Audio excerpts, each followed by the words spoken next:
ഏത് തെറ്റും അള്ള ഒരുവിധം പുറത്തു തരും, അള്ള ക്ഷമിക്കും. എന്ന് പറഞ്ഞാൽ ശിക്ഷ ആഖിറത്തിലേക്ക് വെക്കും. ഉപ്പാനും ഉമ്മാനും തൊട്ട് കളിച്ചാൽ ദുനിയാവ് തന്നെ കിട്ടും.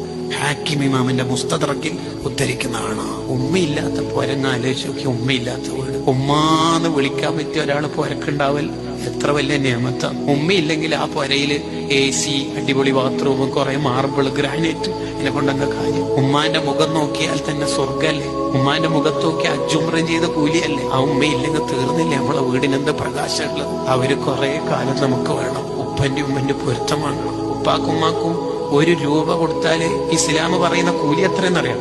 1,00,000 രൂപ കൊടുത്ത കൂലിയാ. 1,00,000 ഇരട്ടി പ്രതിഫല ഉപ്പാക്കുമ്മാക്ക് സ്വതക്ക ചെയ്താൽ. അങ്ങനെ ആരും ഉണ്ടാവുമോ ലോകത്ത്? ആ സ്വർഗവാതിലുകളെ നമ്മളെപ്പോഴും പരിരക്ഷിക്കണം. ഉമ്മാനെ കുറിച്ചിട്ടുള്ള വയല് ഉമ്മ മരിച്ചതിന് ശേഷം കേട്ടിട്ട് യൂട്യൂബ് പ്രഭാഷണം കേട്ടിട്ട് കരീനേക്കാൾ നല്ലത് ഉമ്മ ഉള്ള കാലത്ത് ഉമ്മാനെ ചിരിപ്പിക്കേണ്ടത്. അങ്ങനെ ഉപ്പാന്റെ ഉമ്മാന്റെ പൊരുത്തുള്ള നല്ല മക്കളാവണം.